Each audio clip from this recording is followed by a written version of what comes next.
Thanks for coming. Happy New Year. Happy New Decade. My name is Rob. I organize Idea to IPO. We've been doing events in Silicon Valley for many, many years. We hold events multiple times a week from San Jose to San Francisco. We always have a busy, busy calendar of events. I want to highlight two events that are coming up. January 30th, a venture capital panel in Palo Alto. What's hot in 2020? So check that out. In February, we have partnered with Startup Grind Global Conference 2020. It's their 10-year anniversary, so we're offering 15% off of those tickets. So it's one of the biggest conferences in Silicon Valley. So check out the details for those events and all of our events on our website, idea2ipo.com. We launched officially on February 1st, 2010. What year is it this year? Yeah, that's a long time. Anyway, at that time, we had no members and no events on our calendar. At this stage, we have over 60,000 members along all our meetup groups in the Bay Area. We've organized, promoted, and produced over 2,150 events. By any standard, by any measure, we're the most active, most prolific startup event organization in Silicon Valley, bar none.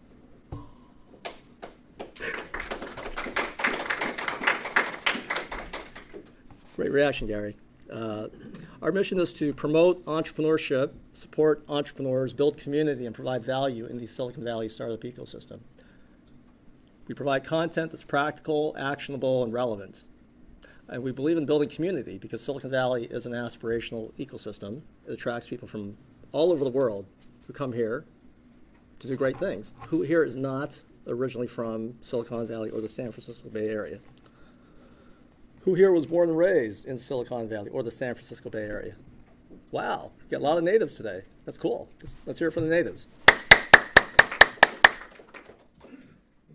With regard to value, it is important that we provide value at each and every one of our events. So we make sure our events are affordable. And if you cannot afford the cover charge for whatever reason, come talk to me and we'll work something out. And at each and every one of our events, we make sure that we provide a delicious buffet meal. Is that a delicious buffet meal? Well, let's hear it for Procopio for sponsoring that delicious buffet meal. We have many, many partners to help us do what we do. Law firms, venture capital firms, angel investor groups, incubators, accelerators, colleges, universities. And again, we're grateful to Procopio for hosting us at this beautiful venue. We've held many, many events here, and we look forward to many, many more. And I would like to have Roger Rappaport, partner here at Procopio, come up and say a few words. So let's hear it for Roger. Applause. Okay, so we'll take maybe 10 seconds to pay for dinner. Yeah, just 10 seconds to pay for dinner, and then we'll talk about something interesting. So Procopio is a full-service law firm, 200 plus lawyers throughout California, and I head up our venture capital and emerging growth practice group. So I deal with clients from raw startup all the way through exit. 27 different practice groups, IP, litigation, real estate, tax, all of that. Anyway, I think we paid for dinner. So now, really, I've had 4 clients this week that when I've asked the question as to what their funding strategy was, it really seemed like they had no clue as to how to develop a really good funding strategy. Does everyone in here know how to develop, or do they have a good funding strategy? Nope. So, okay. So I know Gary's going to really get into the meat of this, but I was an entrepreneur for 10 years, and my funding strategy, which ultimately did not work, because I had a really crappy exit after 10 years of blood, sweat, and tears, was raise whatever I could from whoever I could, as much as I could, and ultimately, the early money that you give up and you take is very, very dilutive because it's very expensive money. And so a lot of people had a great exit from, my company. I just wasn't one of them. So I just tell my clients, do what I didn't do or don't do what I did, and you'll be absolutely fine. But to me, a good funding strategy really is raising money at inflection points. And, what is an inflection point? So client that I had in today, I said, what's the inflection point And they said, well, I said, how much are you raising? They said $500,000, which seems to be a magic number. People always raising 500,000. But I said, what's it for? And they said, they're going to build a website. They're going to build the platform. I said, that's great. So we're going to go out, and people are going to say, what have you got? And you're going to say, here's my platform. And they're going to say, okay, tell us about the traction, tell us about market fit. And you're going to say, well, we don't have that. And they're going to say, hey, all you've got is a pretty website, right? So that's building your MVP is not an inflection point. An inflection point is a measurable milestone, to me anyway. It's a measurable milestone that when achieved, it creates a lot more value. Your pre-money valuation would really spike up. So if you think about your initial round and you think about your next round, what is the time and money it's going to take to get from one point to the next? And then will that next inflection point be a significant enough inflection point so as to enable you to raise money at a much higher valuation? Because that's ultimately, in any funding strategy, what you want to do. Raise money at every point when the valuation is higher and higher. Any questions? Any good question? I'll give you my workbook, which is all the do's and don'ts. It's the first of 3. Any good questions? Okay. So when do you stop raising money and become profitable? When do you stop raising money? Yeah. Well, I mean, I think that's part of your fundraising strategy, right? As you look down the road, and you get to the point where you're cash flow positive, or not. At what point do you want to maybe slow the growth? Depends why you're raising money. If you have a good IP position, right, you can afford to go slow and steady and raise money at inflection points. If your only strategy is first to market wins, if you go real slow and steady, the chances are, if you have a good idea, somebody will go right by you. So I think it really is fact dependent as to when you stop raising money, or when you slow the pace of taking money. It's a good question. There you go. Got it. Good catch. You get another one. No, I'm kidding. Anyone else have a question? What if you haven't started your inflection point yet? How do you know that? Well, I think part of developing your business model, I think the business model that is the worst and will turn off any investor, you say, is the market is this big and we're going to get 1%, therefore we're going to be $1 billion company, right? So whenever you're building a model, you're building it from bottoms up and inside out. And I think you have to ascertain, as you're building a model, what are your funding needs? If you're independently wealthy and you're a trust fund baby, you can bootstrap from inception to exit, right? But if you're not, I think you have to look at your plan and say, how far can I bootstrap this company? And then when I raise money, if you're looking at friends and family, typically the people that will fund you at that point are just people that love you, right? People that know you, people that love you, and just say, we know him, he's going to execute. But beyond that, you're going to have some level of market fit. You're going to have to have some KPIs, some unit economics, that when you're going out there, you can say, even though it's on a very limited level, these are our KPIs, right? And we've proven on a small model that we have a scalable, predictable business model. So I'm not sure if that answered the question, but it didn't do that. I'll talk to you later. All right, thank you. Welcome, and thank you all for coming. Okay, we have a couple of other partners here tonight. I would like to have them also come up and say a few words. Let's hear it for Pramal and City National Bank. Applause. Thanks, Rob. So, I'm just here from City National. So once you guys raise money, you need a bank. So you can always come to me. I'm right here at Palo Alto. City National is owned by Royal Bank of Canada. I'm the relationship manager out there. This is the first time I'm coming and talking to a group of people, so don't have a lot of words to say, but take care of deposits, lending, financing. So if you're starting a company and you need financing for computers or software, we do all that.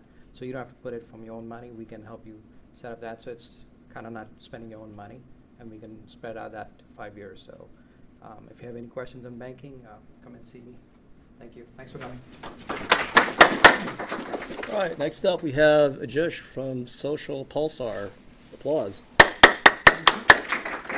Thank you, Rob. Hi, my name is Ajish Nair. I'm the founder and CEO of a company called Social Pulsar. So we are a digital marketing and marketing automation company based out of San Francisco. We help a lot of startups in the Bay Area since last 4 years. So if you have any early stage company or startups company, we really can help your company to grow to the next level. So it doesn't matter whether you have a funding or not. We help a lot of companies just for free till you get funding as well. So free feel to reach out to me. If you have any marketing strategy, if you have anything related to digital marketing, SEO, PPC, Google AdWords, social media marketing, we can help you out even for the marketing for free. Thank you. Okay.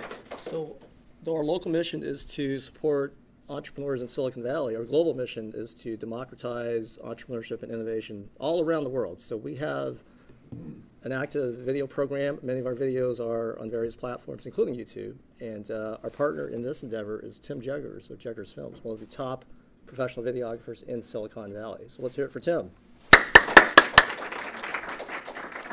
Thank you, Rob. Thank you, everybody. So I'm Tim. I do video production is my main emphasis. I do all sorts of other stuff, multimedia related. I do event coverage. I do branding content. I do web development, photography, all kinds of stuff in those relative areas. So if you have any question about video production in general, where to find this content, or anything relative to what I'm talking about right now, feel free to reach out to me. I'll be here all night. I'll be over there, and then towards the end I'll be lingering around, and yeah, I'll pass it back to Rob and we'll get started. So ladies and gentlemen, here's the schedule for the rest of the evening. We're going to have our presenter present. Hold your questions. We have various breakpoints for Q&A. If you want a copy of the slides, you can email Gary directly. We're going to reserve some time towards the end of the evening for people that want to practice their pitch. I think we have 2 people lined up. We repeat this event every month or so, so if you would like to practice your pitch at one of our future events, keep that in mind. It's always a safe place to get feedback. You're not going to be humiliated publicly, maybe privately, but not publicly. But anyway, it's a great opportunity to practice in front of a crowd. Towards the end of the program, which is roughly 9 p.m., by the way, we're going to go straight through without any breaks. If you need to get up and use the restrooms or grab some food, that's okay. We're going to have a raffle. Here are some of the prizes. Who Moved My Cheese? That's a great book. Lean In by Sheryl Sandberg. And this is from City National Bank. It's a barbecue set, so you can get ready for your summer barbecue. So you must be present to win. We'll pass the fishbowl around towards the end of the program, right before the raffle. So without further ado, I want to introduce our featured speaker tonight. He is a thought leader, an investor, a dynamic speaker, and he's passionate about helping entrepreneurs succeed. And yes, that's Gary Jinks. So let's hear it for Gary. Good job. All right. Now, before we get started on, so he's going to record tonight. That's one of the reasons we're going to try to control the questions. Normally, I let everybody just, if you got a question, give me a question. But we're going to try to package it together so it doesn't mess up his videoing too much. But I do want to make a quick announcement, also particularly in case anybody leaves early. If you like what's going on here tonight, tonight's class is really more of a fundamental, foundational kind of thing. Sort of like if you don't understand algebra, if you don't understand addition, you're never going to get to algebra. So this is kind of making sure that as an entrepreneur, you know where you're starting. But those of you, I was talking to some of the folks in there, if you're just conceptualizing your idea right now, or you've been pitching and you can't figure out why it's not working, or you're getting ready to go out to talk to some investors, there's an incubator in Sunnyvale called SVI Hub, and I agreed to do 2 classes for them. One's tomorrow night, and one's Tuesday. And they're basically a 6-week incubator program in 2 2-hour classes. And it's not a meetup kind of a talk. Bring your laptop, and we're going to actually build your plan. We're going to walk through all the pieces of your business one-on-one in those meetings. And the purpose for it being 2 meetings is when we get through the first part, it gives you the weekend to digest what came out of that, maybe apply some of that, understand it a little bit. And then Tuesday is the second one. and that gets into some other things. So it's very unique. This is a program that I generally do internationally. I've never done it in the Valley before, but it's a very good program just to go in that. So I just wanted to give that up front a little bit. So if I don't turn you off too bad here tonight and you think you learned something, then wait until tomorrow that class. So on that, let me make sure everything's working here. Oh, we're good. There we go. So does that mean I'm on now? Do I have a mic? You getting recorded? You hear me? All right. Hi, I'm Gary Jinks. We're going to talk a little bit about startup model, understanding investors, and pitching. We are not going to build a pitch deck tonight. We're going to talk about the fundamentals of pitching. So why am I standing up here in front of you? So I've had kind of a unique career. Oh, that's interesting. That's not how it's supposed to look. Anyway, I've done everything from combat vehicle design to apps. I've designed over 25 combat vehicles. I worked with DARPA and we did the very first 2 grand challenges, which sets the standard for autonomous vehicles. And I did all that. Then I decided to get into startups. And so I've got a strong background in technology, so almost no matter what you're doing, I can probably understand it in a couple minutes. I've captured over $300 million from my clients getting into new markets and bringing new products to business, which is one of the reasons I started GLJ Group. The company I was working with went from 0 to $18 million in 2 years, and they thought they'd promote me, and I'm thinking, San Jose, California, Cedar Rapids, Iowa. Wow, I just don't see that happening. So I started GLJ Group. And then I started South Valley Angels, and I've built global ecosystems around the world. I built the first corporate innovation center in Saudi Arabia. We launched 21 startups in 18 months, and one went from 0 to $15 million revenue in that 18 months. I've been running South Valley Angels for about 7 years, and I've launched in February. I personally launched my 400 startup by sitting down and actually building the strategies of each one of those companies, not just they pitched to me and we said, oh, we launched them. These were companies I actually sat down and did one-on-ones with them completely from the beginning. So that's kind of why I'm here. I've got a little bit of experience at this. Oh, there we go. So I want to start off with kind of the thing. So you're going to see a theme here, and a lot of this is a visionary environment, the startup model. So I want to start off with my visions of how I see the future. As you can see, I believe innovation will be driven by private investment, innovation ecosystems, and global teams. That's actually pretty much kind of an older vision. It's taking off everywhere right now. I personally believe that innovation hubs are going to replace universities for most entrepreneurs. Entrepreneurs last in college about 2 years.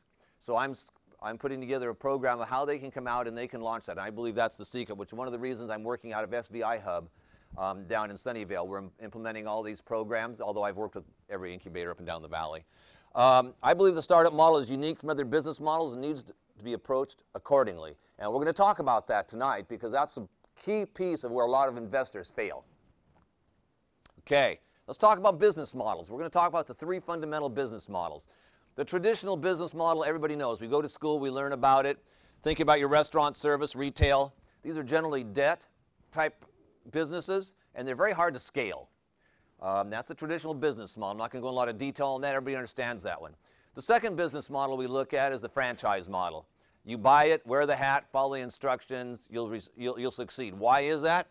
Because they have supply chain, brand, and name. And that's what you get when you buy it, okay?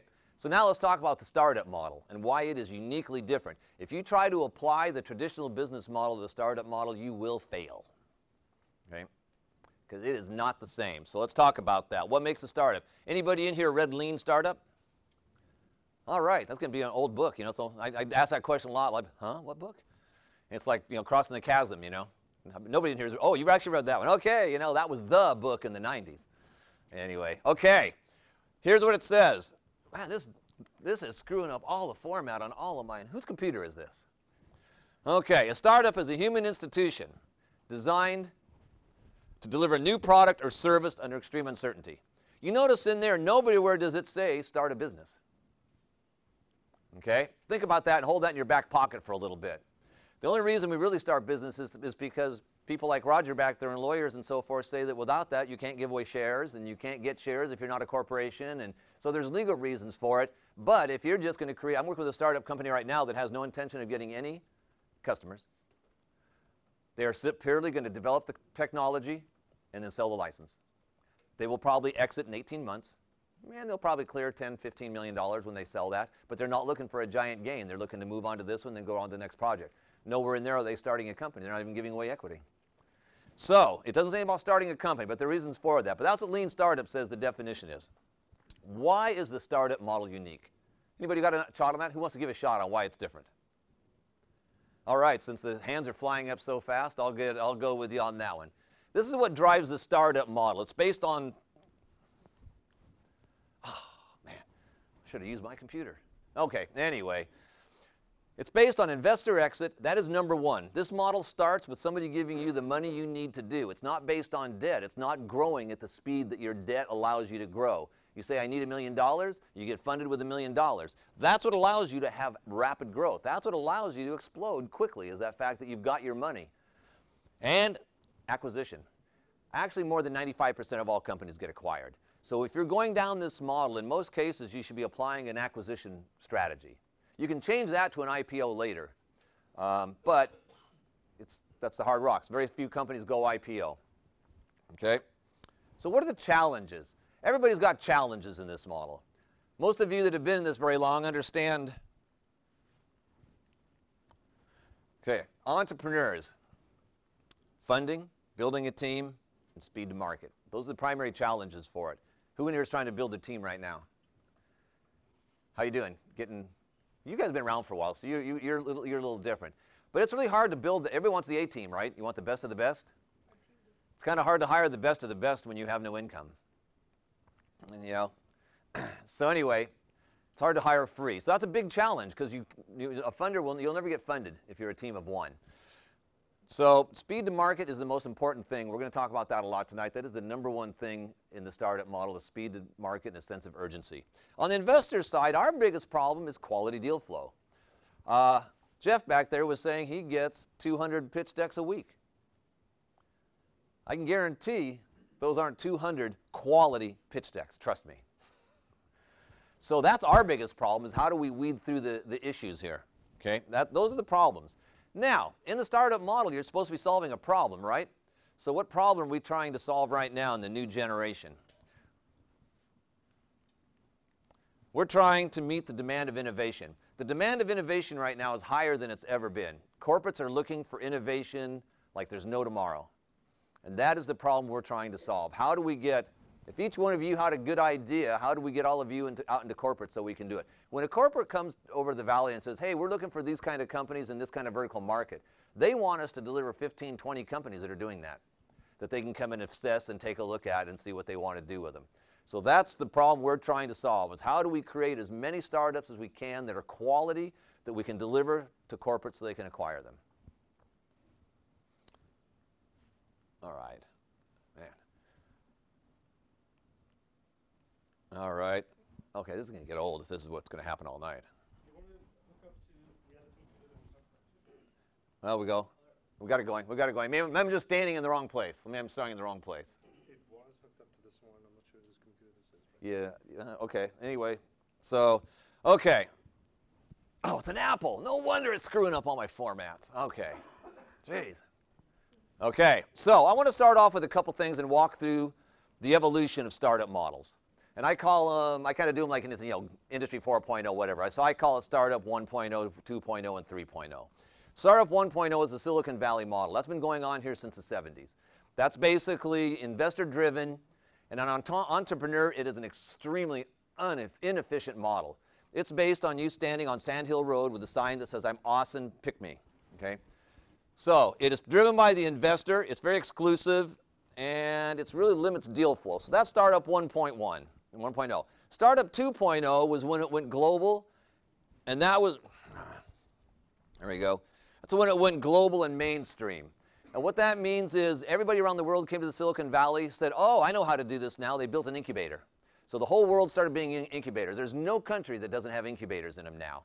And that's what I do. I go over and fix those incubators that aren't working now. The problem with that is they build these incubators, and I go to these incubators, and they've got all these mentors, none of which have ever been in a startup. Okay, so that's one of the problems with that when it went global. You've got it outside of this valley, it doesn't work very well. The other thing is it went online. AngelList, Gust, EquityNet, all these, there's thousands of them now where you've got, and you can drop your idea into a platform. Neither one of these are going to go away. They're always going to be around. But I don't believe the online angel investing is really where the good deals happen. As an investor, I was in AngelList for a while, and it just got overwhelming. And you know, I believe that good deals still happen eye to eye, sitting across from a table. Okay, so now we have 3.0, and I call that precision innovation. It is driven by entrepreneur and corporate and investor enabled. Nothing against my brethren investors, but who says we know what we're doing? Who says we are picking the right companies and all these kind of things? So what we're looking at is an entrepreneur. Why should you have to hope to get selected and hope to get chosen and hope to get into this? Why don't you just say, hey, I want to come in tomorrow and start my company and do it on your term and walk into an incubator tomorrow and start doing that, okay? The other is driven by corporate. So if the entrepreneur can control it and you can connect them with the corporate who wants it, then all we do is take it to the investor and say, I got a company, I got a startup, I got 4 corporates that are monitoring for an acquisition. Do you want to fund this channel? So it's more investor enabled. It's organized, and it's more of an organized development and creation. And it's worked around micro ecosystems that are regional. So I have micro ecosystems in the Middle East, Europe, East Coast, here in the Valley, and so forth. And that's what I believe is the difference between the Startup 3.0, as I call it, or precision innovation, building what people want. Okay, so let's get started a little bit here. So you've got a great idea. Now what? Okay, you can either go out on your own. How many people took channel number 1? All right, that's the most common. You went out on your own, build your own network, learn on the fly. How many of you would actually go out and become a surgeon without going to school and learning how to be a surgeon? Okay, well, there really aren't many places to go to school to learn how to be a startup. So what do? You hope to get into an incubator. You hope to get selected by Y Combinator or 500 Startups or one of these folks. Now, the advantage of that is there's structure and a framework, and you're plugged into an ecosystem. And that's the advantages. I believe the future, like I said earlier, is incubators and accelerators, because as young people come up and start doing this, they still need to get educated. They still need to learn how to run a business. They need to learn and understand how to do that. They may have a great idea, but that only gets you so far. The bottom line, you need to be engaged in ecosystem. As we talked about in Lean Startup, it's about being engaged and working within a community. Okay, so everybody hears the word ecosystem. Anyone know what the definition of an ecosystem is? What is an ecosystem? What do you think of when somebody says ecosystem? Go ahead, Jack. A series of independent bodies that form a structure when working concurrently. That's pretty close. That's pretty close. It is a bunch of people, but the key to that is, according to Oxford, a community together with its environment functioning as a unit. Not an awful lot different than the definition from Lean Startup, right? Talking about humans. So it's about putting people together. Why is the Silicon Valley so good at this? What does the Silicon Valley do that everybody came over here to learn? And it's really simple. They learned how to incubate, fund, and commercialize an idea. Now, do you know why that works so well in the Silicon Valley and why it doesn't work in a lot of other places? Because they incubate an idea from a startup down here and they sold it to this guy. Google bought it, Apple bought it, yada, yada, yada. So it didn't go very far. It didn't even go a mile. That company may have never gone farther than a mile in its entire life. When you start traveling around the world, they don't have an ecosystem like this. This ecosystem is second to none. New York might argue that, but they're still third.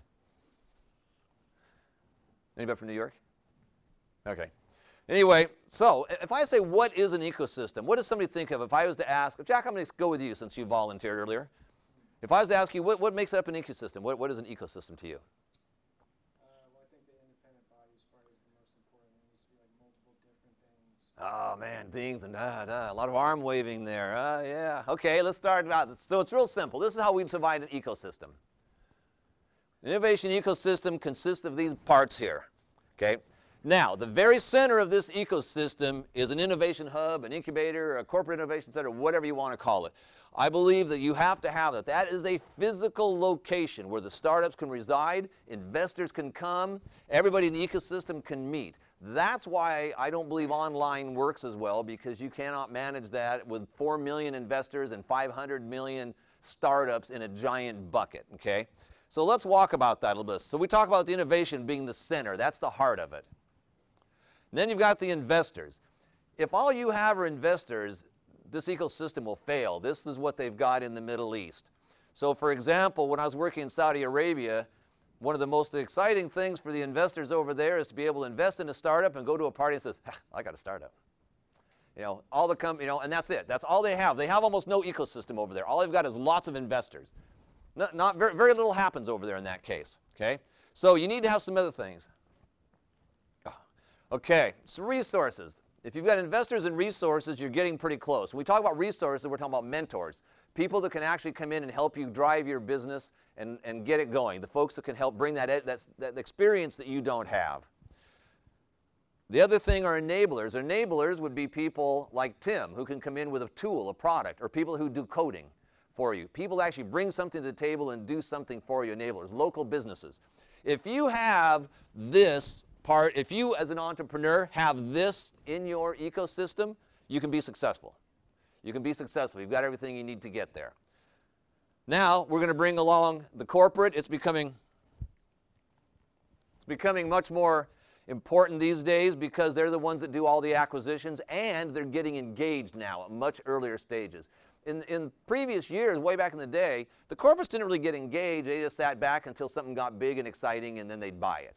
But now they're coming in and getting engaged very, very early on. As far as universities, this is where we get all the smart people from.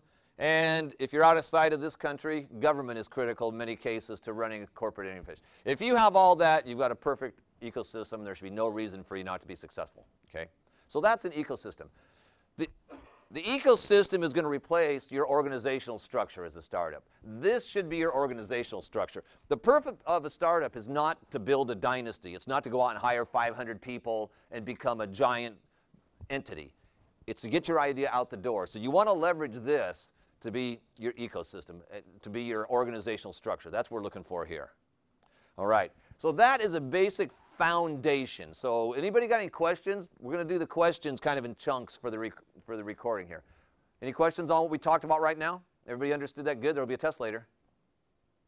Okay. So how does it work? So let's take a look at what we've got here. You've got, okay, so you've got the idea creation, you get funded, go to market, your growth, and acquisition. So let's talk about those in pieces.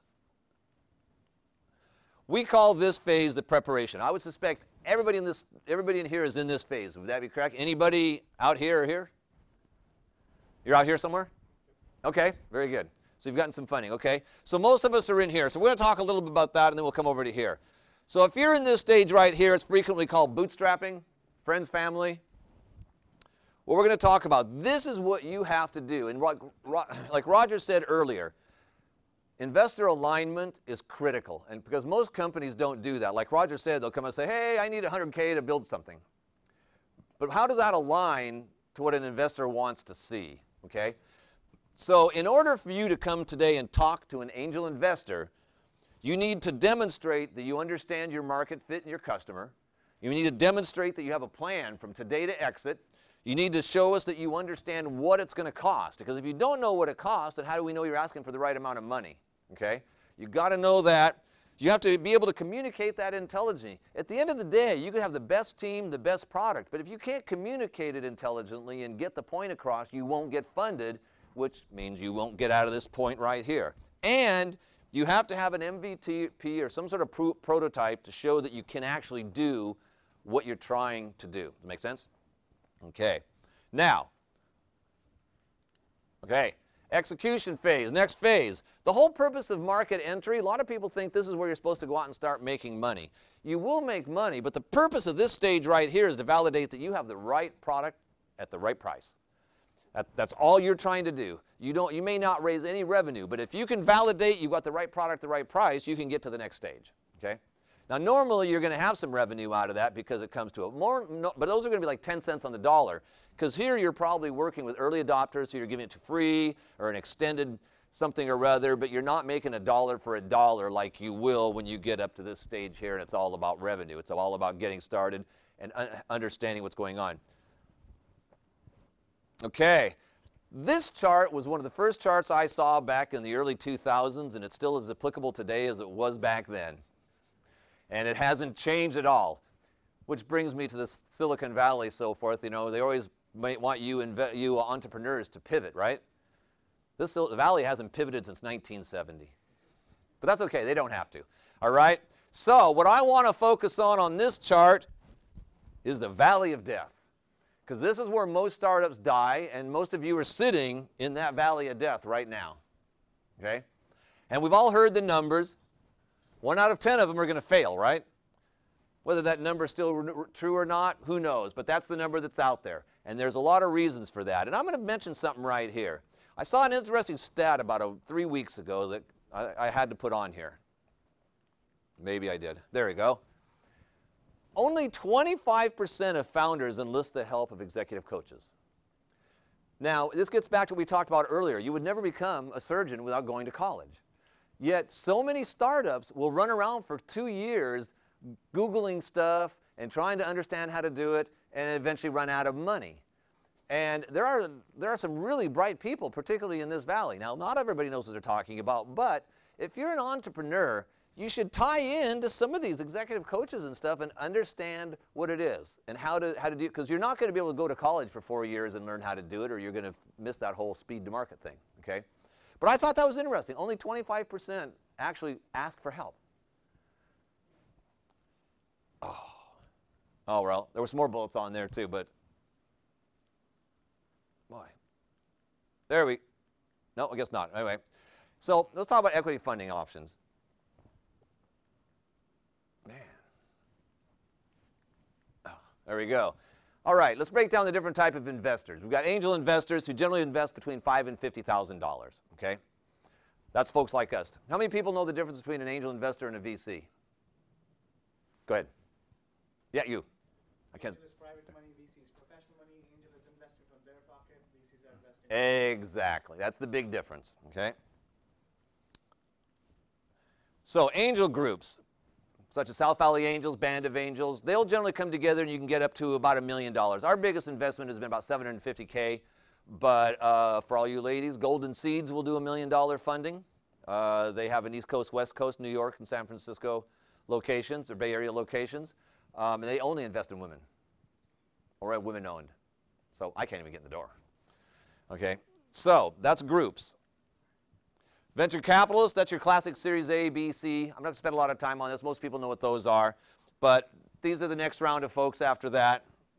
Then you have corporate venture. Now that differs. That gets a little bit more where corporate ventures tend to invest with the purpose of probably acquiring you later. And that's back to this aligning yourself with corporates and so forth and so on. And they work in a variety of different manners. And they'll just keep giving you money as long as you keep meeting your milestones, and then eventually they'll like you and they'll buy you. Okay? That could be a very quick way to get to your market, by the way. Then there's crowdfunding, ICOs, STOs, initial coins, tokens, and so forth. I'm not going to talk about that today. Those are kind of new things. My thumb's going to be wore out by the time I'm done here tonight. Okay, so let's talk about this. We were talking about having an investor strategy. Like Roger said, most startups just look for, they just want to get funded. They throw it out there and look for funding. But you need to sit down and understand who you're talking to, why you're talking to them, and so forth. Look at their sector. If it doesn't look like they invest in your sector, then don't try to go pitch to them. They're probably not going to invest in you. Look at the size. I get a lot of investors, a lot of entrepreneurs say, well, I'm talking to VCs and I'm not getting any results at all. Well, that's because you haven't gotten angel funding. You're so early on, you're not ready for them. You're talking to the wrong people. Other thing is locations. A lot of investors still invest only like in the Bay Area or local or just in the United States. There is international, but it's not as common as a lot of people would like to think. The other one, and I want to talk about this one for a second, because I get a lot of people say, oh my gosh, these guys just, they invested last year in something just like what I'm doing. They're going to be a perfect candidate. Probably not. They just invested in something just like you. So let's flip that coin upside down. What they are looking for is something complementary. So if somebody just invested in something that you're absolutely complementary to, that is a very good investor to go talk to, because they're looking for something, because they can invest in you, which will then explode that, which will then tie you in, which gives you a connection to growth already. 1 + 1 = 3 in that. Yeah, no, can't ask questions yet. We'll get to that. Okay, the other thing is involvement. Everybody says, I want smart money where my investors are involved. That can be a good thing, bad thing. Some investors will come to your office every day, and they'll consume 2 or 3 hours of your time every day. And you're trying to say, you have to leave. I have work to do here. So you need to understand, you don't want them too passive, and you don't want them too active. So you got to interview them when you're talking and find out who they are. Sometimes you don't until it's too late. Okay?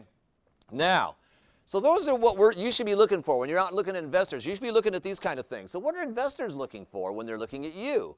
This is a very high level generic, but I like this chart. I got this from Richard. And what investors are looking for is, where are you? What is your industry? What is the side? What are my multiples? Are you credible? What kind of control do I have? What kind of control does the company have over what their destiny is, what's going on, and how's the team look? Okay, so that at a very high level is really what investors are looking for. We're going to dig down into that a little bit further here in a little bit. Okay, so what do you need to go through this process? You got to have these 3 documents. Nothing works without paperwork. So you have to have an executive summary, and we'll talk about that in a minute. You have to have a pitch deck / presentation, which should actually be your business plan. And you have to have financials to go along with that. Okay? How many people in here, just out of curiosity, have a 5-year business plan or 5-year financials by month? Okay, not too bad, not too bad. Okay, we'll talk, huh? Past is your traction. Okay, that's actuals, right? It's either 0 or there's some change in there. Okay, and the reason we talk about that is because it's a critical. I mean, this is all about money. We'll talk about that here in a little bit later. That's what you need to have. The other thing you have to have is a team. An investor will never invest in an army of one. The classic, get hit by a car and the company's gone. Okay, so you have to have a team of some sort that can execute. And you need to have a great idea, some sort of MVP or prototype. Now, when I was talking earlier about the first startup I was in and we got funded back in 1999, you just needed a pitch deck and a good idea. And the bar is raised ever since then. If you show up without an MVP, you're not ready yet. You're still in the prep phase, okay? The other thing you have to have to go on what Roger was saying, you absolutely have to have a funding strategy and it has to have an investor alignment. Because you have to be able to deliver to what they want, like we talked about back there. If you want to talk to an angel investor, then you have to have those bullets. You have to know what the market is, the fit, da-da-da-da-da. If you don't have those things, you're not ready, okay? And so you have to align what you're trying to do to what it is to move through the pipe in a manner that an investor says, oh, that gets you to the next step, that gets you to the next step. Not, oh, I need $100,000 to do my website. That's not a chunk or a milestone. We saw 3 milestones: preparation, which should be your traction, because without your traction phase, the go-to-market phase, and the growth phase. So basically your money, angel money, and VC money. And it has to line up so what you're doing accomplishes what they want to see. All right, another chart that's been around forever and still is applicable today. Entrepreneurs seem to think their whole life rotates around the first pitch. That pitch is everything in the world. Only purpose of that pitch is to get to the next meeting. A solid funding is a series of dots. So you can't go into the first meeting and try to give them the whole world in that first meeting and think, hey, I'm going to get funded out of here. And it's never going to happen. All you want to do is, in your pitch, is get to another meeting. Just get to the next meeting. Okay? All right. Now we're going to walk down the process a little bit of what the process looks like. First, I wake up in the morning, oh yeah, I need something to invest in today. I'm going to find something to invest in. I got some change I want to do something with. So, you're an entrepreneur, you're going to go, oh, I've got something for you. I'm just what you're looking for. Now, this is where things get a little tricky. You want to give an investor, on the first meeting, don't give him your pitch deck if you can help it. Many times an investor will say, hey, send me your pitch deck. That may not really be what they mean, that's just what they said. The reality of that is the more information you give them, the more likely you're going to give them ammunition to not invest in you. Because they're going to figure out ways that they're going to read it their way. And they're going, okay. So if you can, just send them the executive summary. Just give it that. Give them a compelling reason to call you back. 10-second elevator pitch, huh? Okay, give them a compelling reason to call you back. That's all you want them to do. Okay, so if you do a good executive summary, get that to them, and then they call you back. So what are we doing? When you give us our executive summary, what are we doing on our side of the table with that executive summary? All we're going to do at this point is look and see fit and readiness. I can read an executive summary and tell if the team's ready to go. And the question is, are they a fit? If I'm a fintech company and they're trying to sell me an automotive thing, then there's no fit. If it doesn't look like they've got their act together, then there's no readiness, okay? And this is your investor alignment here. If you'd have done your homework on investor alignment, then my fit and readiness should be a rubber stamp because you guys did your homework, and you're exactly what I'm looking for because you did your homework for me, right? Okay? So we look for fit and readiness. We look at that hey, these guys fit, you know, they look like they're pretty ready. I like what they've got here. This looks compelling. Let's give them a call. So we're going to give them a call. Hey, come on in and pitch. Okay? What we're really saying, okay, come on in, deliver the opportunity. What do you got? What's my opportunity? Why are we all here? Okay? Now, when you do this in the Valley, at South Valley Angels, we have one pitch. If we call you and you come in and pitch, you're coming in to pitch the investors. We give you 30 minutes or so, a little more sometimes. But we give you plenty of time to talk, go through it, and do their thing. A lot of the bigger companies, when you first go in and pitch, you're not in pitching to investors at all. You're pitching to the screening team, who will then determine they like what you like. And then if they like that, they'll say, hey, now how would you like to come to our monthly meeting? So you may go through a couple rounds of pitching. But either way, you're still just pitching. Again, the whole purpose of the pitch, set the next meeting. Okay? So now you've done the pitch. What are we going to do? We're going to say, hey, I like what they did. Let's meet the team. Now we're going to bring you back in and go into the deep dive. You notice that turned green. In most cases, they like you. And as long as you don't mess this up, you're probably doing okay. You have probably a good chance of getting somewhere. Because now you're going to go into a variety of meetings and build a relationship. You noticed on your side, that's why this goes over here. All we're going to do is ask you for more info. We're going to look at team dynamics. By the way, I saw everybody taking pictures. Did everybody grab one of my cards off the front desk? If you send me an email, I'll send you this deck. So if you didn't get a card, let me know. We'll get you one. Just to get my card, and we'll send you this deck. Okay? Now, the next one, you notice our side of the table turned green down here because this is when we start making money or start spending money. So once you get through the deep dive and we like what you're doing, we're going to go into due diligence. But that's not really due diligence. We're really negotiating the deal now. And we're going to spool up our lawyers and spend about $20,000 to $30,000 to write the term sheets and get all the paperwork on board. So now we're ready to fund you because we're spending money now. And once that's done, then everybody's happy, right? All right. Now, before we get into pitching, any questions on that? Yes? Define team. Define team. Okay. What you're normally looking for in a team is one, somebody who understands the technology. Let's call them a CTO. Somebody has to understand what it is you're building and can build that. Two, we're looking for somebody, we'll call them a CEO, that understands the business and can raise funding and can go out and communicate intelligently what you're trying to do. Okay? So those are the two starters. Those are critical. Eventually, you have to have a business person who actually can make money out of this deal and put that together. And then the fourth part would be advisors, people that are on board that can help you with questions, particularly if you're in a highly regulated area. Odds are the rest of your team aren't going to know all those answers. So that's what I call a team. Okay? And to get out of the prep phase, you can actually get out of the prep phase really with just a CTO and a CEO, assuming your CTO is running the offshore design team, which is traditional if you're a software company. All right, any more questions? Yeah. Can you go back to the slide with all the ticket sizes? I don't know, I can barely get going forward. Question about Ticket sizes? yes. Oh, all the way up? Where were we? There was a slide we're saying 15. Oh, okay, well, I'm not going to try to go there because I'm not sure my thumb will make it through the night if I have to go through all that again. My question was for about a ticket size of $2 million round. Okay. Seems like it's too late for angel and too early for VC. Ah, my next chart's going to probably answer that question. You listen to me. I'll pay you at the end here. Okay, but I'll tell you where you're going to go. So I'm going to give you some stats. So one thing about the Valley is everybody makes up statistics. You know, they say that 32.7% of statistics are made up. And this Valley is great for that. So what I'm going to do is I'm going to give you some facts. This came out of these. This is kind of old now, but came out at the end of 2017. But it's probably not much different. So this is exactly what happened in the Silicon Valley in 2017. So if you're out looking for funding, this is what happened. So these are stats from the companies that were actually successfully got funded. They started with, they contacted 58 investors. How many people are on 57? You're only one away. You know, they say every no is one step closer to a yes. Okay? They contacted 58 investors.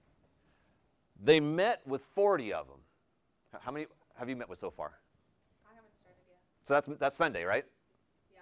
Oh, you're almost there. 39. You're almost there. Okay. So they met with 40. Your question. The average fund was $1.3 million.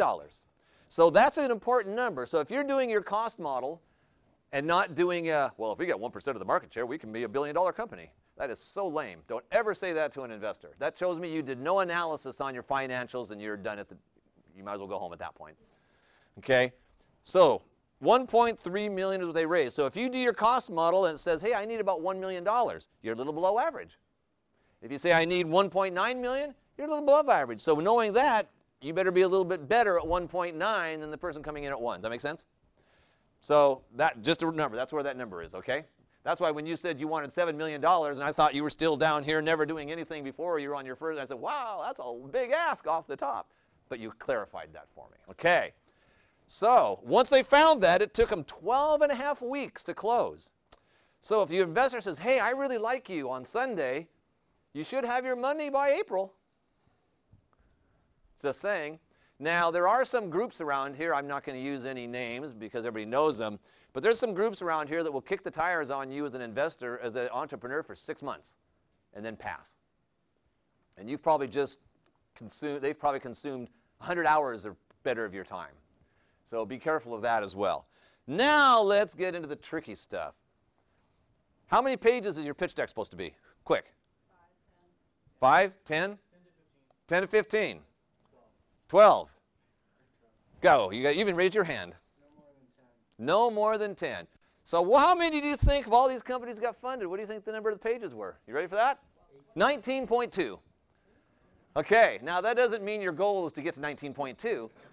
That just means that all these people that said 10. Now there's a reason for 10. That goes back to some old, you know, the Guy Kawasaki's and da-da-da-da-da-da-da. However, of all the companies that got funded, average was 19.2. So some of them were probably as high as 25. I believe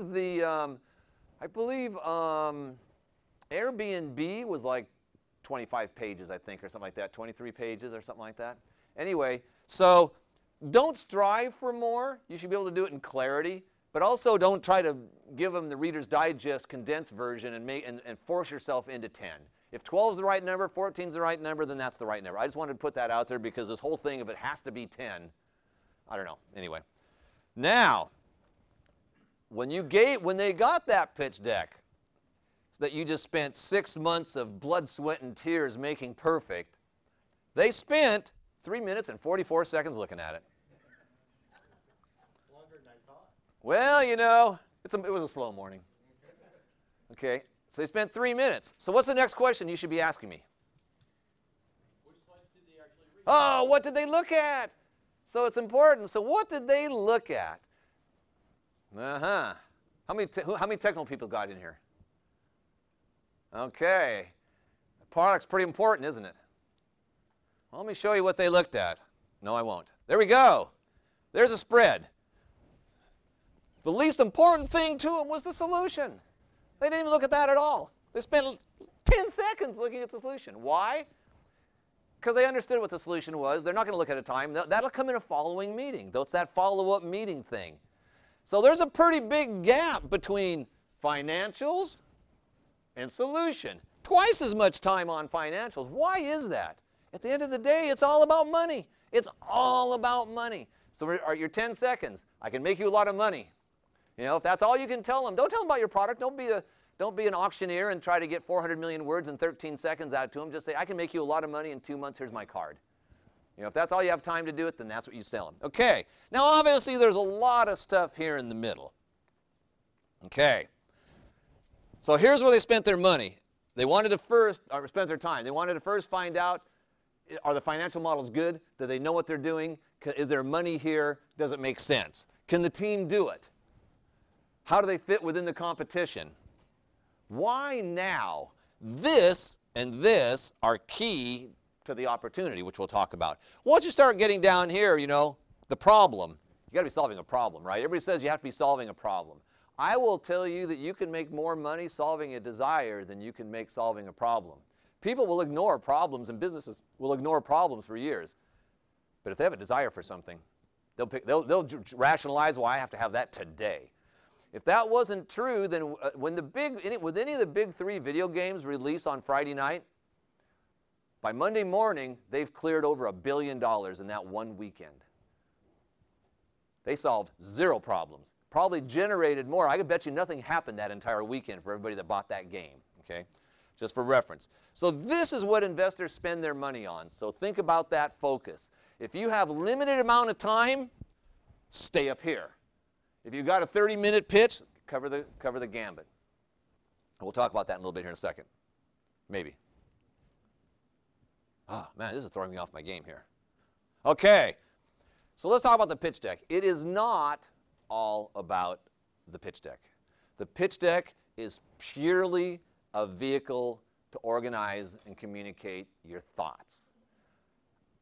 One of the reasons I started doing talks was back in 2010 when I decided to think about going back and working with startups. I started coming to some of these meetup groups.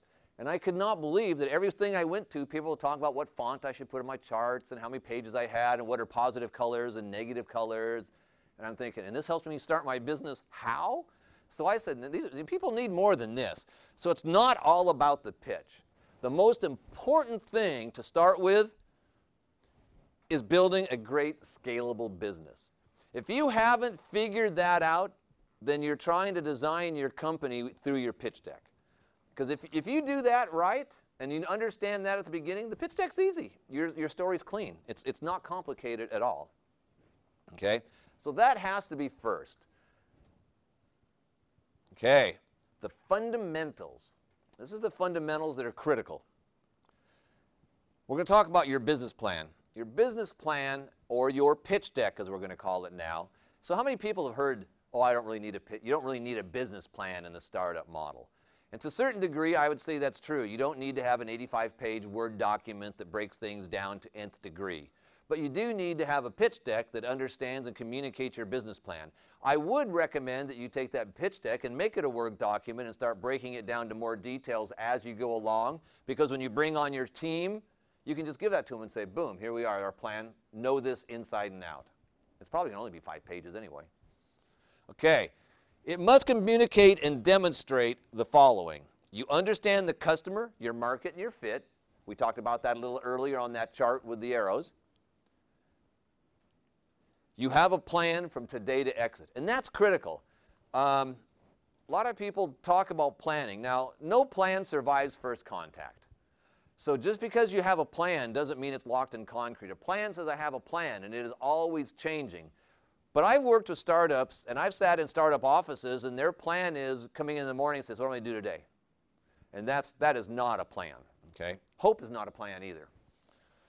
Okay, you know what it will cost. It is critical. So one of the things we talk about on cost models, I'm going to go back and give engineers a bad time because they're the best ones for this. I'm an ex-system engineer, so I can talk to engineers like this because we all came out of the same mold. They'll always say, well, how can I project the future? How am I supposed to possibly know what the future is going to be? How can I be accurate? There is nothing in your cost model that you can't get a quote on. I need to get an office next year. Okay, what's a 3,000 square foot office cost today? I can assume it's going to go up 10% a year and so forth. Your cost should be no more than 15% from accurate if you're doing them right, because you can get everything quoted. There's no reason from it now. When it comes to projecting revenues, that's different.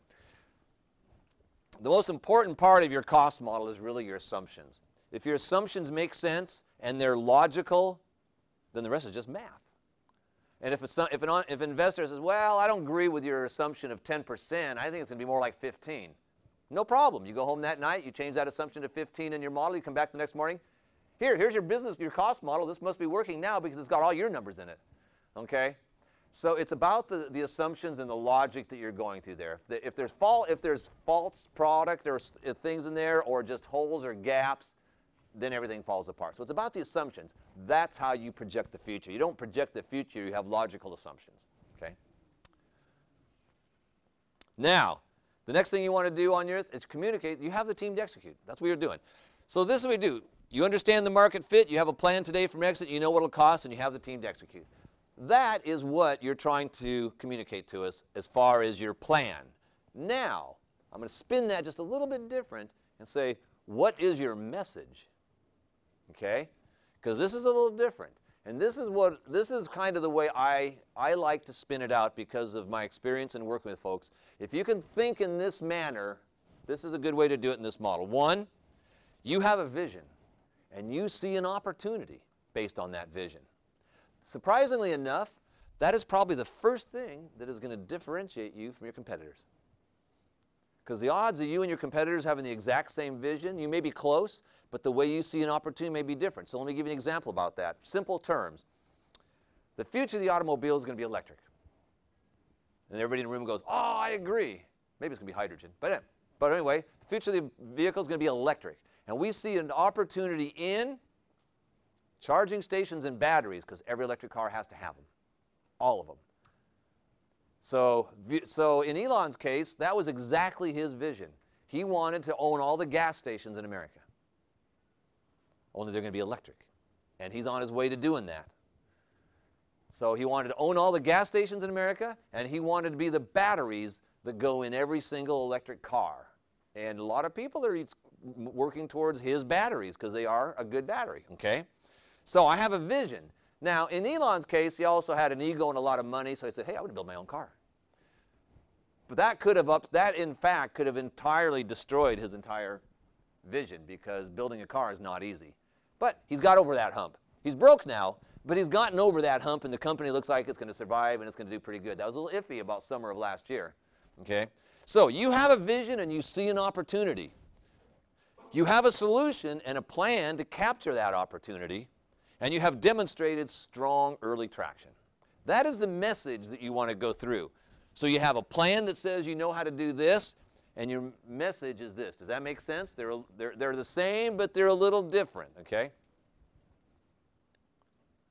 Now, let's talk about the pitch deck itself a little bit.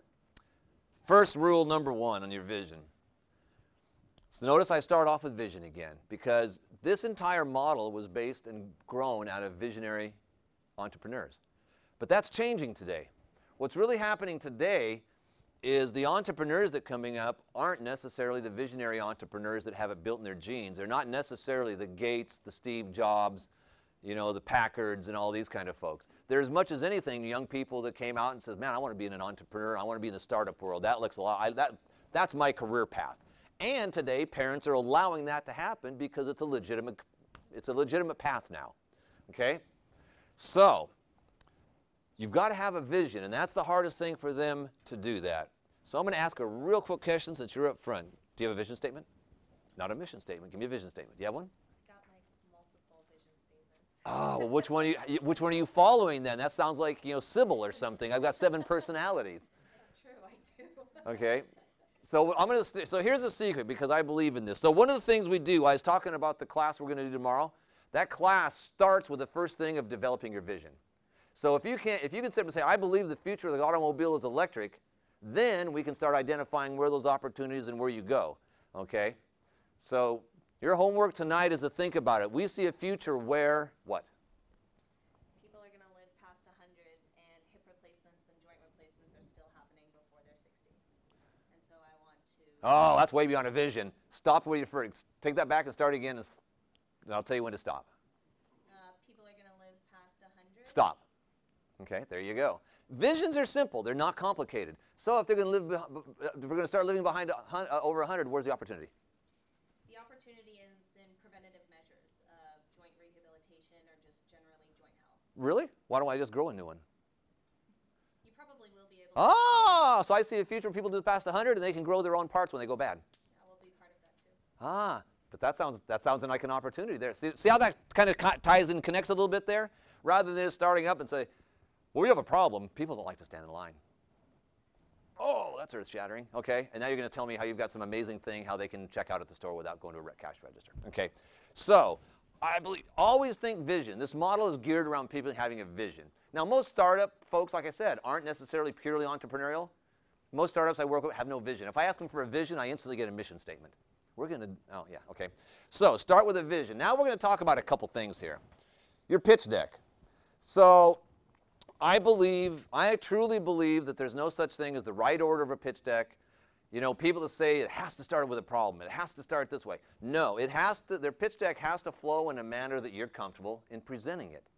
Now, if you're getting ready to give that pitch deck to an investor, if their website says, we want your pitch deck in this order, then the order is all of a sudden important, okay? But everybody that comes to this, you have to start with the problem. You have to start with your team. You have to, these kind of things, you have to do it whatever you're comfortable with and you can get your message across. Now, I'll put a caveat on there. Anybody in med tech or medical space, besides these folks up here? So if you're in med tech, that's one area where it's highly recommended to start with your team. Because if you're in med tech and pitching to med tech investors, many of them are probably doctors or have been doctors and so forth. And nothing against doctors, but they want to see how many people on your team have letters after their name. So in many cases, in that case, it can be important to start with your team and show that, hey, we have Dr. So-and-so, Dr. So-and-so, and Dr. So-and-so. Then boom, all of a sudden, oh, you're accepted. You're part of the brotherhood now. So anyway, that's just one of the areas where sometimes it can be really important to start with your team. If your team is extremely powerful and strong, start with your team as well. Other than that, most people don't have a team worthy of starting with. Nothing against your team, but you know, it's just a team.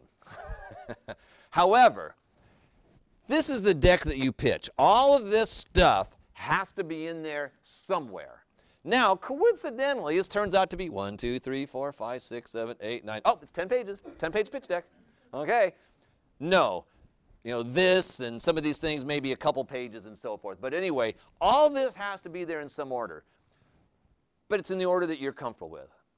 Now, I'm going to bring a little something different to you. So we talked about earlier that if an investor asks you to give them your pitch deck, you don't do it, right? Because you're going to give them all this information, and you're not there to really help break down what that information means. So they're going to read it in their own biased manner of the way they see the world. And they go, I've seen this before. It's not interesting. Next. Okay? However, if the investor says, hey, I'd love to have your pitch deck, you should ask them, do you really want my pitch deck or do you want my executive summary? Oh, just send me your summary. That's what they'll say a lot of times. They'll just say pitch deck because that's just what rolls out of their mouth. But if they say, no, I'd really like to take your pitch deck, and maybe you just spent 20 minutes with them or 10 minutes of them talking to them at a meetup or something, and they know a little bit about you, then they may really want your pitch deck. Okay? This is the pitch deck you send to them, not this one. Why? Because they're not going to look at your solution and so forth. So you do still want to give them your vision, but you notice what's up front? Money. How do you fit? See that there? You're focusing on, nowhere in here is there what you are. There's why you. So you get one page to explain why you, not break down all the features of your deck or features of your product, but just explain one page. This is the one you send to them in this kind of a order. Now again, order doesn't matter, but you have to have your vision, opportunity, which is money, financials, obviously money, competition, we saw that was important on the chart, why you, team, and your ask. Real simple, short, direct, and then they can call you back, hey, I really liked what you sent me, but I didn't see much on your solution. I can be there at 1 o'clock tomorrow afternoon, talk about a solution all day. Okay, so there is a difference between doing this, just for reference. All right, so we're getting down to the end here, and I want to do a couple things here. I want to say this. So the key thing to really being successful is understanding the startup model. The startup model is about speed to market, rapid growth, and not building a dynasty. Your idea is to get an idea out the door and moved. You're going to try to get it acquired in most cases because that's the easy rock to lift. And that's how 95% of companies go. Now, with that said, you can always shift your acquisition strategy to an IPO later on down the road. But if you start with an IPO strategy and start building a bunch of teams and a bunch of people and start buying a bunch of assets, that becomes more difficult to turn around and get acquired later on because the people acquiring you, they don't want all that stuff. They just want to buy your patents in most cases or buy your ideas so it can be plugged in. Okay? Leverage an ecosystem. It's really about leveraging this ecosystem. In this valley, you're very fortunate here. There's a lot of good people that can help you do things. Unfortunately, there's a lot of people here too, and not all of them are good. And so one of the things that I see a lot, this is kind of the squishy stuff of working here in the Valley. I talk to a lot of startups, and they will have an idea, and they will go and talk to an investor. And that investor will say, oh, you need to be doing this, do this, and do this. And they'll go and they'll change their entire pitch deck because that one investor said that, oh, you're all messed up. Now, there's no guarantee that investor had any clue what they were talking about, okay? So now what you're really doing is you are the CEO of your company. Take in what you hear, assess it, and understand if it fits what you're doing and so forth. Don't just assume just because somebody says it. There's a lot of people in this valley that don't know what they're talking about. And you need to, you're in charge of your company. So take it in. I see so many people that say, well, the investor said I had to do this. And they went and spent 2 months to do that. And they said, I don't understand why I'm doing this. Well, why did you do it then? If you didn't understand it, don't do it, okay? So leveraging the ecosystem is the best way to go. There's a lot of good places. Again, try to, if you can, get engaged somewhere around an incubator or something and so forth and so on, or just try to stay engaged in the ecosystem, because that's where it is. You know, most people, if you've never launched a startup, raised funding, run a business, the odds of you stepping off the sidewalk at day one and being able to do that cleanly, smoothly, and do it rapidly and get down there is probably pretty slim. Okay? So build it to people around you. They say, you know, I don't know who made the quote, the classic, you know, a successful CEO surrounds himself with people smarter than them. Okay? And that's really the key to being successful. You know, put your ego at check and work with the people around you. Okay? Be honest with yourself.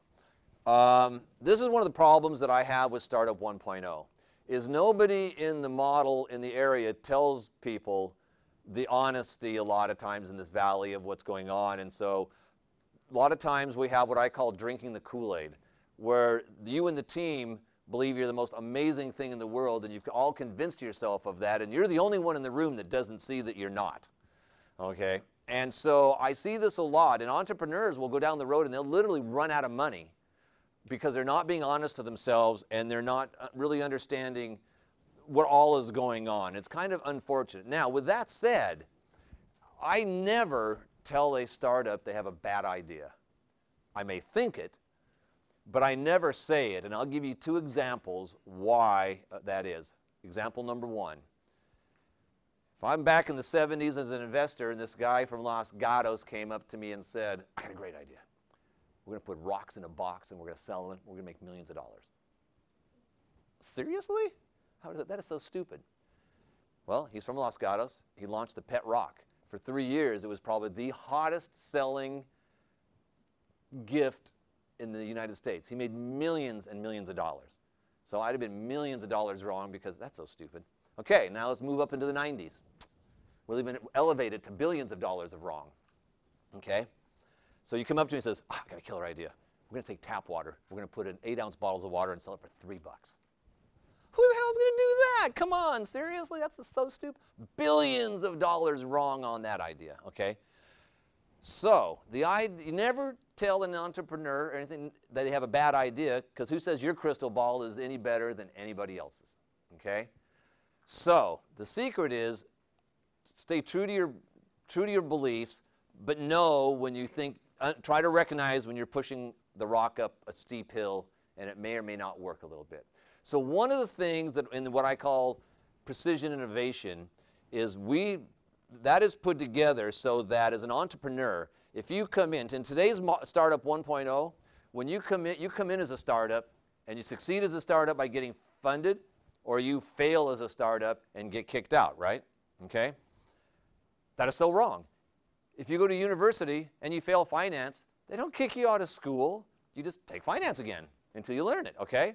So in what I call precision innovation, if you come in as a startup and you're in the sausage making phase, the preparation phase, and you're trying to get everything all together and find out and so forth and so on, and it turns out that you're really struggling and maybe your idea doesn't go. One of the things I do when we're working with them is we'll connect you with another startup that's doing something similar, or maybe they're looking for somebody that's got the skill set that you have and you understand what they're doing.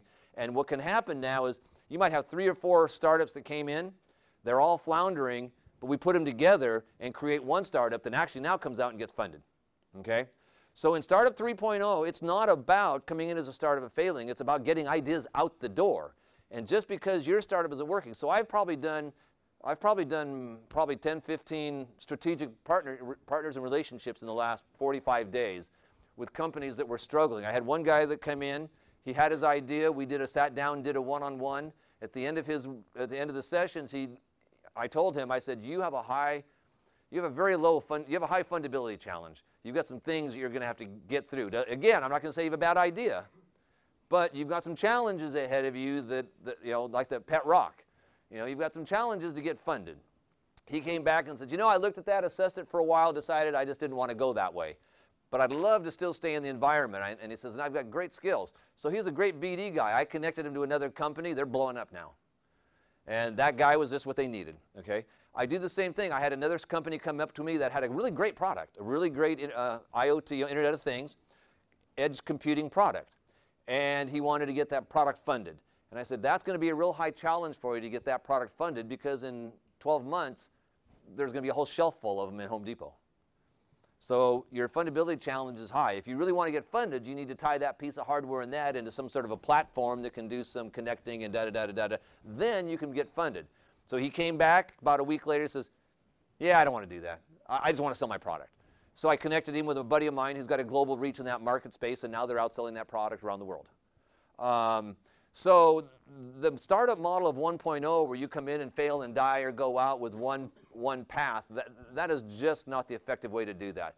Again, work in an ecosystem. When you come in, if you're having struggling, we can plug you together. Well, I've got a global ecosystem. We can plug things together and try to make that work and allow you to have the career path you ultimately want, which is to be engaged in a startup and get out the door in the startup and do what you want to do, okay? So there's that. Okay, I think that's the last one there. Okay, now, with that said, I'm going to give you one piece of information that's critical on pitching your product. And this is where most people fail. You sell your product to customers. You sell your business case to investors. And actually everybody else. Nobody else cares about your product. So if you're looking for partners, they probably don't care about your product. They want to know, how come I want to be your partner? Well, how am I going to make money off of you? When you're trying to hire a teammate, they probably aren't even that interested in your product, other than maybe they are interested because it's something they understand. But they're going to come to your startup because of your business case. They believe that they can be successful working with your idea. So other than customers, they're the only ones that you're selling your product to. Everybody else in most cases, and definitely investors, you're selling your business case. So when I pick up a pitch deck, and it's 10 pages long, coincidentally, and 8 of them tell me about the product, that tells me that company doesn't understand the fundamental business model and are probably not going to be successful in their endeavor. All right, now that brings us to the end of the pitch session. Who's got some questions? I have heard contradictory opinions about exit. Some investors say if you talk about exit, that means that you're not a passionate entrepreneur, you're already trying to figure out your exit. And others have said you must have an exit because investors want their exit. Well, you're not focusing on you're not necessarily focusing on an exit, but as an investor, my first question is, how do I get out? So if an investor is telling you, I don't care about exit, then I'm curious about that investor myself, personally. Now, if you're sitting there going to spend all time telling me about the exit, true. All I need to say is, hey, here's my plan. My plan goes from here today. We're looking at 2024. We're looking at having an exit. That's what we're looking at right there, and that's our exit. We believe we're going to go out. We're going to go in acquisition. That's what we're planning for. Done. Don't have to go any further. But if an investor tells you I'm not interested in exit, you were talking to the wrong investor. I'd say not the investor, but the pitch advisors were not. Okay. Wrong pitch advisor. Because as an investor, that's the first question I have is, how the heck do I get out? So the deck you send versus the deck you present. Yes. Mm-hmm. Okay. The deck you present is largely visual, right? Not a lot of words. The deck you send, words. Ah, very good question. The guy Kawasaki. So I'm going to tell you an example here. So here's what that works. The pitch deck you just said, a lot of flash, no words. That's the pitch you do in a public forum when you're sitting in front of and there's 300 people out in the audience and you're pitching at Y Combinator's event thing. That's what they want to see there, because that's all about giving us your best Steve Jobs. And you, in that case, you as the speaker become what I call the facts. You are going to rattle off 98% of the people. You're going to rattle off the facts, and you're going to have You're going to talk about the problem, and you're going to show a picture of someone pulling their hair out and stuff. Okay, that's your great pitch for that. Now, if you bring that pitch to me and do that pitch at my South Valley Angels, hey, it looks really good. Then we're going to say, hey, can I get a copy of that deck? So then Friday, when we all get together and start going through the stack of decks, and I get to yours and I see, wow, hair being pulled out. I go, I forgot what this is all about. I don't know what this is anymore. Done, I'm gone. Okay, so that pitch deck is what you do in a public forum, where you're trying to be flashy. You know, you're doing a tech crunch, or one of these deals where you're in a room full of people. That's where that comes in. You really want to have the facts need to be on there, so that because we're going to read that after the fact, and we need to be able to read through it and understand it and remember what it is. So that's where that comes in, and that's in two different positions. In that case, when you're positioning in that, your facts are up here, and you are presenting the personal connection, telling the story of why you're doing this, or filling in a personal piece of the fact that goes with that thing there, or so forth and so on. The facts need to be here because you're in a professional environment. You're not in a pitch world. And so that's a good question. I get that all the time. All right, who's next? It's a good time to ask questions. You don't get an investor standing up here very often. What's your questions? Seriously? Oh man, okay. I can't help if you don't ask a question. Hey Gary, I have a quick question. You've worked with me. You're overqualified. What's the question? By the way, I'm working with Gary on my second startup actually. So Gary is my advisor for that. So he's just helping me out, to prepare some pitch decks and stuff like that. And we are planning to have a strategy for the funding next level. I have a quick question. I think it's really useful for everyone. There are a lot of startups actually. There are success formula for different startups. For example, funding might be one success. Great team, great product, business model. And another thing is timing. Do you think that timing is really important when we launch a startup? For example, Airbnb launched when we had a great recession in the US, especially in Silicon Valley. Mm-hmm. Do you think that was a success formula for them? When they launched that product, it was on a recession time. Yeah, that's interesting because the reality is it doesn't really matter on a necessary that. So a lot of people say that when there's chaos like a recession, that's the perfect time to take advantage of opportunity. But timing is critical because one of the key points of opportunity is why now? Why are we doing this now? Why shouldn't we do this 5 years ago? Why shouldn't we be waiting for a couple more years to do this? So timing's important from the why now. And that has to be clearly understood why you're doing it today.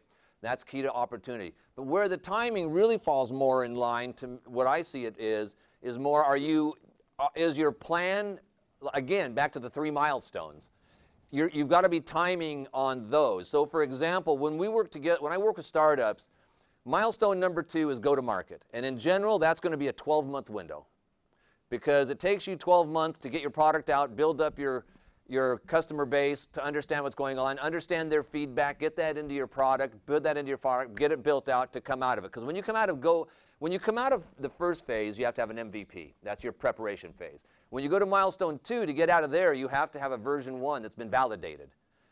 And because now it's ready to hang from a shelf. And that's what the investor wants to see, is that validation. So the timing there isn't so much timing like what's the economy doing. Because I can turn on the news tomorrow and we're going to have a recession next week. Somebody somewhere is, oh, it's coming to the end. We almost hit 30,000 on the stock market this week. I mean, I remember when nobody thought we'd ever see 10 back in the day. Then it became 14. It's like, oh, we'll never get to 14 again when it fell back to 6. Now we almost hit 30. So that timing thing is all over the map.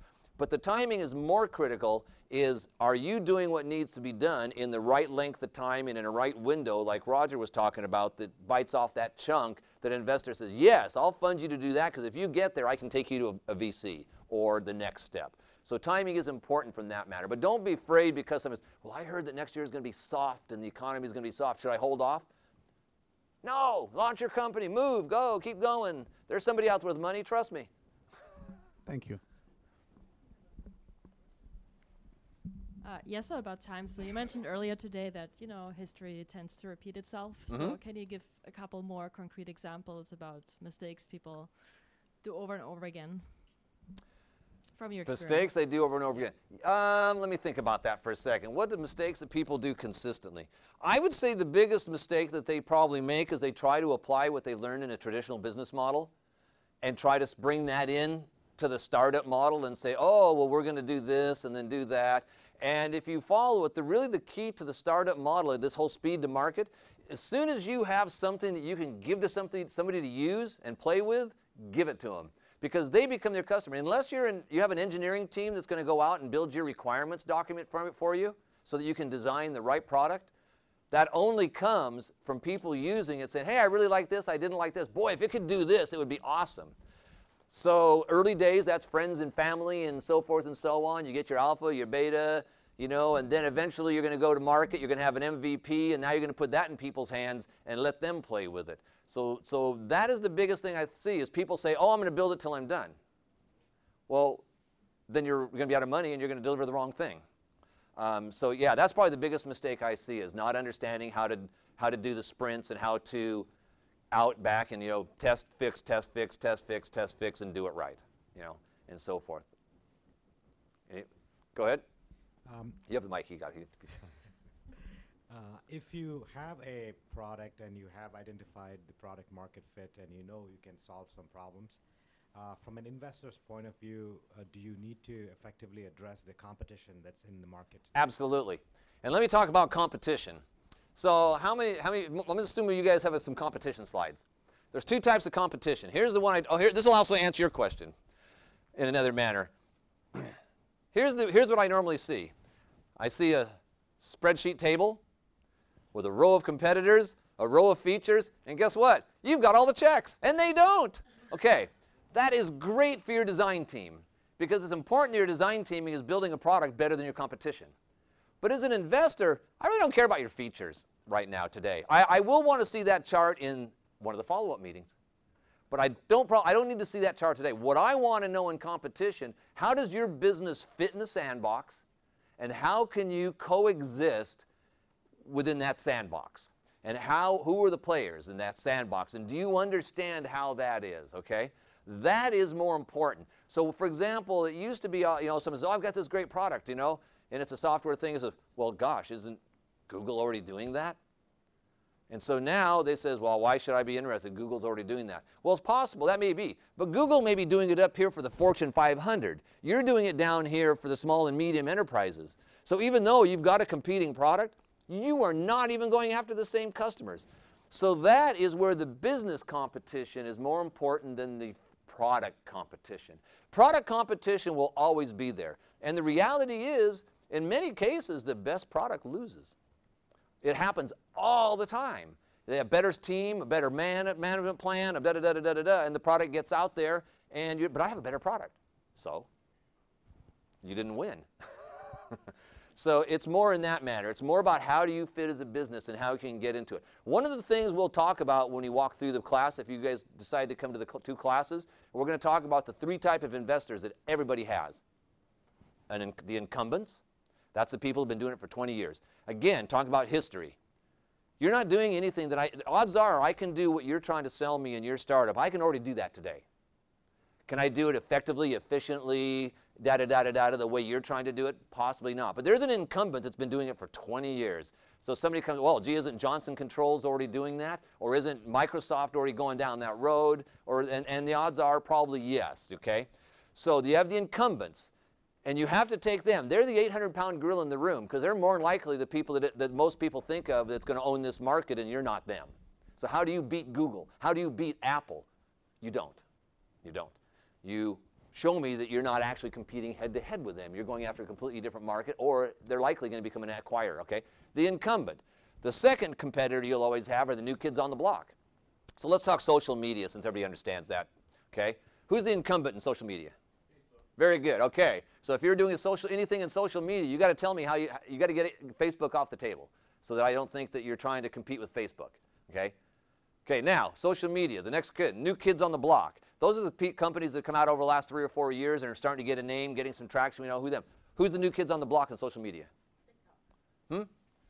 They're actually a little newer. They're not, I would say they're a very brand new next generation. The next generation would be more like the Snapchats, the Instagrams, these kind of folks have been around for a few years, got a name, they've got their millions of people, but they're the next generation of Facebook, okay?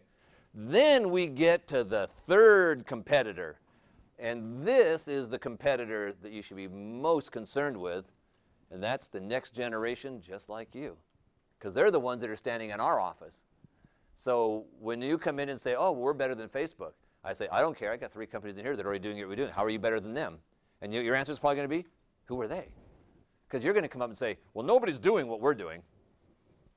Have anybody ever said that? Don't say that Sunday. So as an investor, I see startups all day. I've had people come in, and I've had people come in and say, there's nobody doing what we're doing. It's amazing. I just met 2 of them this morning. You don't know them. They're the most dangerous because they're the ones that are coming out in 2 years the same time you are. And if you're going to go on the boat that we believe the future of the automobile is electric, and in 2 years from now the world says, nope, it's hydrogen. Oh, man. So for right now, in the automotive world, that's going to be a big deal. Japan and Korea are betting everything on hydrogen. That's why they're all coming out with hydrogen cars. Germany's not yet. They're trying, because they're being forced to go electric. But anyway, so that's that kind of thing there. Oh, we think it's going to be this way. So, you know, that's an important thing to stay engaged with there. All right, who's got the mic? She gets it next. I was wondering about validation and traction, and in terms of what Series A or what investors want to see and how you can kind of quantify that or, you know, define when you're actually ready and how much traction you have. Absolutely. So traction, we're going to talk about traction in a couple stages. In the early stages, you have no revenue. So obviously revenue is not the answer. But there's a lot of things that drive traction. In fact, you can go to a Series A and not have revenue. If you've got enough people using it, all you're trying to do is validate you got the right product, the right price. Now, revenue trumps all validation. If somebody wrote you a check, that is the best validation there is. So normally you're going to have some revenue, and they will look for revenue. But there's a variety of things that go beyond that. Traction is the type of people you're having, customers, partners, all these things tie together to become traction. Again, where you're going is you have to validate that you have the right product. And if you don't have enough people that have been engaged in that to validate that, then it's not there. If you've got 500K in revenue, okay, then that validates it's enough people wanted that to write you checks. But if you've got 1 million people and your churn rate is 1%, that's pretty validated traction and as well. Does that make sense? Sure, but what about trying to validate like the price of your product? Ah! So if people aren't paying for your product because you're trying to get them on there and it's in beta and all the features are That there. is what you, so here's that answers a real quick question, then we got to wrap up so you folks can come on and do your pitching. But that is an important thing. When you go to market, that's all you're doing is putting that in people's hands and asking them questions. When you go to market, you have to have a formal early adoption program. Don't call early adoption as a thing. It needs to be formal because here's what happens from experience. When you give your product to an early adopter, they'll be excited for a week. But then the day job takes over. And they don't have time to look at your product and test your product and play with your product and give you feedback. Their day job takes over and they got to go back to what they're being paid to actually do, okay? So your early adopter program has to be set up so you can stay engaged with them and you're asking them questions. What do you think? Oh, I'd like you to do this, this, and this. And start asking them, hey, how much are you paying for your product today? Oh, well, currently we pay $500 a month to do this, that, or the other. Okay, well, now you've got a price point. You know the market's willing to bear $500. If your product is better and 500 is right, then that's a good. But maybe yours is going to be more, you know. So that is a very tricky thing. But those are the two things you're doing. Validating you have the right stuff to do what your product does and validating you have the right price. And that's purely talking to them and asking the questions. And the reality is you're probably never going to be right until you start selling 1 million of them. And then you'll know for sure. But there has to be something that shows that. And if you have people hanging around and doing it. So when you go to talk to investors, these people that are your early adopters, they're your references. When somebody says, well, how do I know this? Here you go. Here's 5 names. Go give them a call. They're using our product today. And trust me, we will call. We will call. So that's how you kind of get around that a little bit. Okay, with that said, we're going to wrap up the questions right now. We've got some folks we got a couple elevator pitches, and we have somebody who's going to do a pitch. Wanted to thank Gary and Rob for providing me this opportunity to get some valuable feedback on my pitch. A little bit of background about myself. I'm 19. I started this project in high school when I was 17. When I was 16, I was an instant delivery bike courier, contracted by the ones you know, And in that time, I figured out how the market ultimately functions and how it could be done better. So we provide tools of, the whole idea with this is that it takes the instant delivery market and takes what it is now as an oligopoly and converts it into monopolistic competition by providing tools of empowerment and tools of opportunity for entrepreneurs such as yourselves to go out and start your own instant delivery operation in minutes for free. And the vision behind this is that I believe free market competition is the most efficient market for most markets, following Adam Smith's invisible hand, which I don't know why it's so tiny on this one, but Trust me. yeah. Don't worry about the pitch deck. The ultimate implementation, the thing that would be funded would be 4 mobile applications and 1 website, business management app, which has a menu editor. You could open and close your depot. It allows you to hire on contract couriers within the system.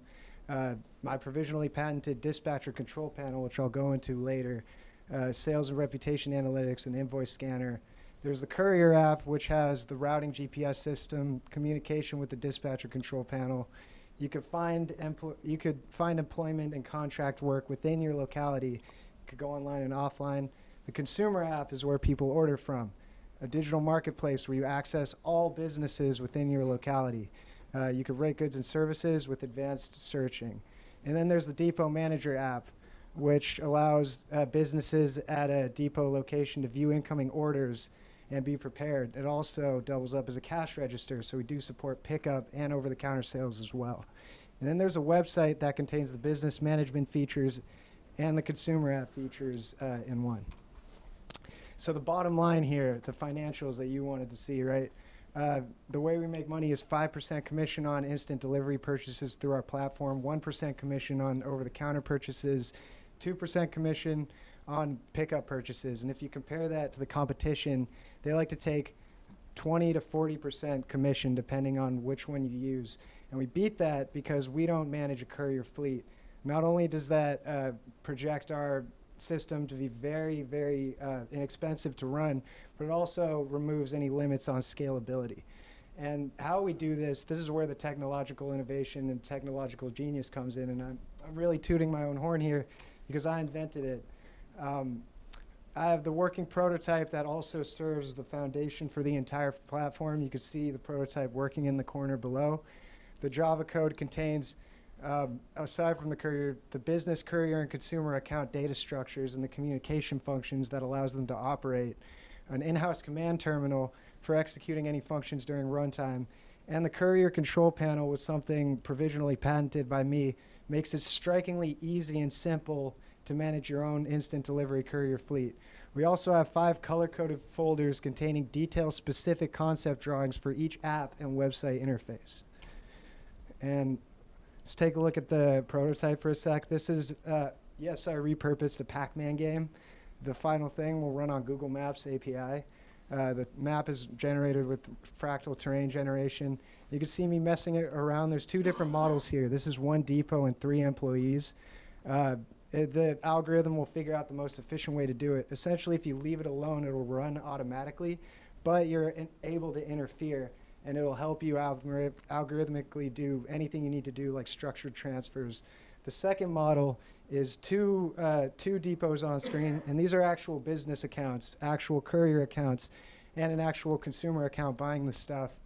The contract workers are contracted by both depots. The employees is working for the blue one. And then there's the command terminal on the bottom that I'm interacting with in order to run commands that the apps would run. So let's move on. This is the team. I obviously assume the role of CEO and CTO. In this case, Then there's my friend Julian Carrero, who's a very talented interface graphic designer. We, over the course of the year, have made designs for the apps, detail specific, and digitized some for the purpose of patenting and future presentation. Jackson Prowell, super talented web developer. We knew each other in high school, but now we all go to CCSF. He's constructed the account structures and his own encryption system, and we're working on a server so that it could run, over the web. And then mentors. These guys are awesome. They're not on the team, but they're involved to teach. Jeff Williams Johnson, he's a good friend of mine. He's a senior MTS architect at PayPal. He manages the team that runs Venmo, but on his free time, he helps me because we both have a passion for the art of object-oriented programming. You could credit him for telling me about this event. You guys invited the team at PayPal, so it was forwarded to me. And then there's my father. He founded the biggest animation company in San Francisco. He raised $80 million to start his project, or start his company from scratch, essentially. He's mentoring my skills in entrepreneurship and, you know, all unforeseen problems, and even stuff like, addressing people formally, because, you know, he's my dad. This is our go-to-market plan. How does a free market like this gain traction? Well, the way to start is with Go Local. Okay. Now, I know your deck is, you're almost to the end, so. Well, yeah, this is the last slide. But 6 minutes is up. Finish your slide, though. Okay, so you start with Go Local businesses like home kitchens, farmers markets, homegrown produce. A guy with a bike and who cooks really well and wants to sell food to the people around him can use this platform to start his own instant delivery business. It allows you to deliver for yourself, and that's the cheaper model because you won't be paying anyone. You'll only will only take 5%. And then there's also okay, now we're gonna call it good. Okay, just put the pressure on you. Okay, let's give a round of applause. It's not easy to get up here and do this in front of people. Okay, so a couple things from a very high level. So he had a couple things that are very common with almost all pitch decks I saw. Way too tactical. We need to stay at the strategic level at this time because, as strange it may seem, most investors really aren't that sharp. They ask some of the stupidest questions I've ever heard of anybody in my life. They ask really stupid questions. Now, so at the tactical level, what happens here is because you guys are in the weeds. You guys and gals, you're all in the weeds. So you're thinking, you know, at the tactical level, and generally you're thinking about your customer and the user of your product and what they're doing. So you're down in the tactical level. In this first meeting, we want to hear the strategic, the high-level stuff. We'll talk tactical later on. So it was too low of a level as far as the tactical. A couple other things that go on is your instant assumption on here was that the investor has a clue about the delivery and object-oriented stuff. And so an investor seeing all that stuff going around, they would just, most of them, unless they know that space, would have absolutely no clue what that means to anything. So it adds very little value. So if you want to take that and say, hey, this is our app running in real time, then boom, move off, leave it out in the corner, and talk about more high-level things. So let's back up here a little bit and go ahead and, so this, for example, we'll go back to this chart here. Go back to one of your guys. See, this is a good example here. You've got this running down here. You can say you've got it running. This here is good. The other page, that's one of your 19.2 that you don't need. Okay. Just because you can leave it down here and say, hey, this is the actual app running, and leave it alone. They still aren't going to know what's going on down here, and they probably don't understand the delivery market. So a lot of those details at that level they don't understand. So let's go back up to where you had all your apps. Okay, right here. At a high level, a strategic level, you could easily say we have 4 basic apps: a business management, a courier app for the courier, the consumer app to ordering, and a depot manager app. Done. Don't need any of this. Don't need any of that.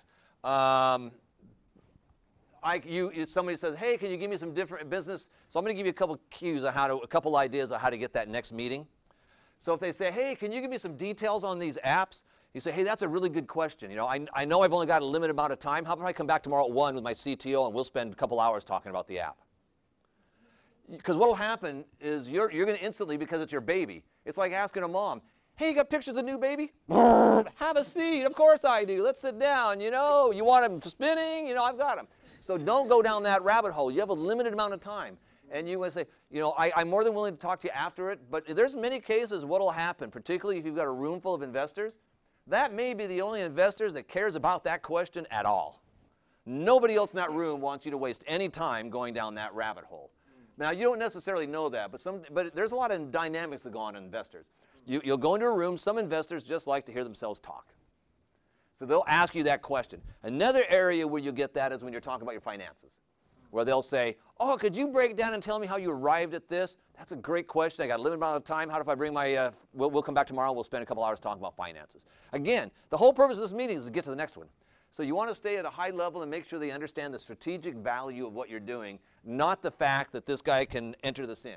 Again, if you're going to show, like, for example, your dashboard. If I'm never going to use your product, I don't care about your dashboard. However, you might want to put it up there just so it's a visual thing and then talk about how the customers work within within you at a strategic level and so forth and so on. So these kind of things can add things there. So that's one deal. Let's see. Let's go back up to the top and work our way down. We still got a little bit more time here. Let's see.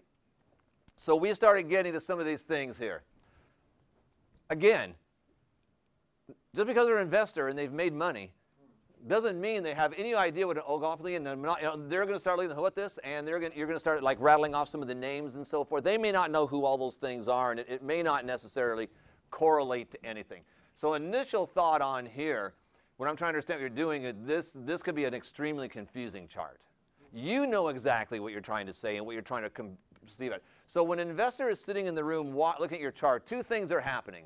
One, he's reading his chart, your chart, probably not listening to you initially, because he's initially trying to get focused on the chart you're showing them, which is now going to go in their head, and they're now going to apply their inherent biases or their inherent background or whatever it is to what you're trying to show them, okay?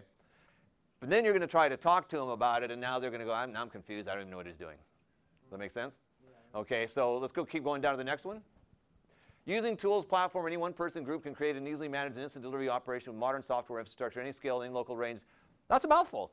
Yeah. So you can break this down and identify a few things to break this down, the fact of this. So this just becomes kind of a lot of words and so forth that can just kind of get wrapped into it. The key things out of this, any scale, local, minutes. Now, as much as it sounds good, a word that really raises a flag, what word on this chart raises a big flag for investors? Absolutely. How do I make money? It's free. Everything's free. I'm investing in free. That sounds like a long exit. Anyway, but it's just one of those words. So if you start using the word free, make sure it's clear what that free means. Do you have free on your charts? No. Oh, okay. I'm about to say, you're in medical stuff. Everybody else? Okay. Now, let's go to the next one. Power of efficient distribution. This is another one where, again, would have to understand kind of really your background is deep into this. So this is getting to where it could get a little confusing to what you're trying to do, because they're going to be looking at this going, oh, YouTube and movies and pictures and games and so, oh, okay, so you're doing some sort of an online streaming thing. Because their head's going down this kind of chart, and so it's just natural that most people, when they see something like this, they're going to be visual, and they're going to try to digest what this means first, rather than necessarily listening to you. Just a creature thing. It's a human thing. Okay, go to the next one. We done that one? How we make money. Okay, so now this gets into a couple things. You talk about how you're so much cheaper, but all these people charge this amount of money. These people have been around for a little while. Do you know how come they charge that much money? Because they found that anything less than that, they go broke. I think they actually operate at a loss, Uber Eats in particular. Oh, but you're going to do it for less and still make money. Yeah. Well, that starts to become 1 + 1 = 7. I don't think that works. Anyway, so again, these are things that go on in an investor's head while you're talking, because they're thinking.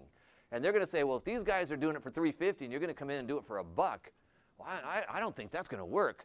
So be careful as you're tying these things together. So this up here was really good. How do you make money? Boom, boom, boom. That's how you make money. This becomes competitive kind of things.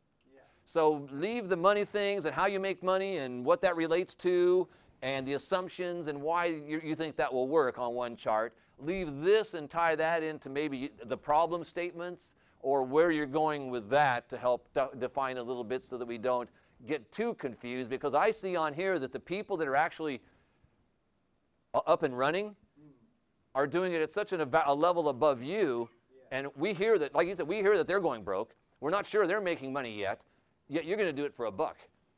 And so again, it's those things just all start wrapping up, and now I'm losing credibility, because then you go to the next chart and you say, and this is why we do it. We're amazing because of this. So you want to develop this in a little bit different. And again, back-end Java code made entirely by me, graphical user interface, prototype, boom, boom. What I really want to know is, why is this a big deal at a high level? Why is this the big deal? Okay? So again, being too tactical is the #1 problem with almost all pitch decks I see for entrepreneurs. Why? Because most of you didn't wake up this morning with 25 years experience as a CEO and understand how to talk like a CEO.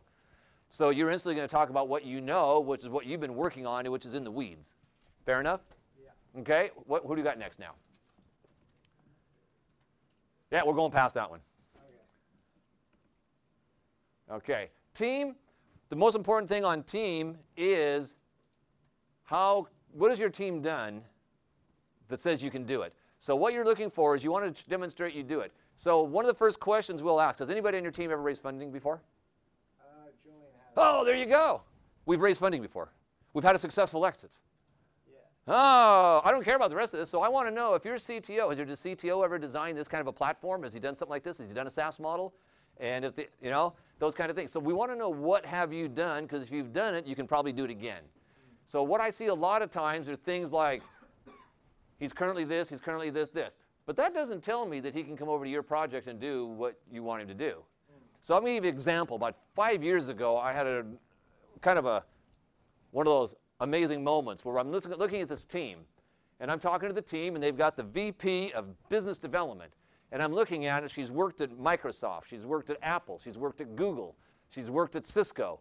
And as it turns out, I'm going, wow, she's got some, she's been around. She's doing exactly what they want. In fact, these actually are the kind of customers that they'd be going. So my first question as a VP, I said, oh, so tell me about your sales team and what you did at those companies. I was a receptionist. And you're the VP of sales and marketing now. Well, but the reality is, those companies that she worked at were probably the top 5 customers they had. And guess what? As a receptionist, she had the CEO's phone number. She had the VP of sales phone number. She knew him well. She got Christmas cards from him. They're on a first name basis. They've been to the wedding, She could set up a meeting tomorrow. So what I'm looking for there is, I'm looking for a business person that says, oh, she can set up a meeting. She can have all 5 of those meetings this week. And probably maybe even close a couple of those deals. Or at least, if nothing else, get in there as an early adopter. Anybody can hire a salesperson that can close a deal by August. It's January now, but, So what we want is, she could go in there and she could have deals closed and have meetings set up by noon tomorrow for lunch. So we want to understand what to do. So that was just like a game changer for me when I saw that. It's like, oh, okay. But anyway, so that's what we want to know. Because if you've never done it, I'm not sure you can. But if your team has done it before, you can probably do it again. So think about that. It's what you've done and that kind of thing. Okay, next. Go-to-market plan.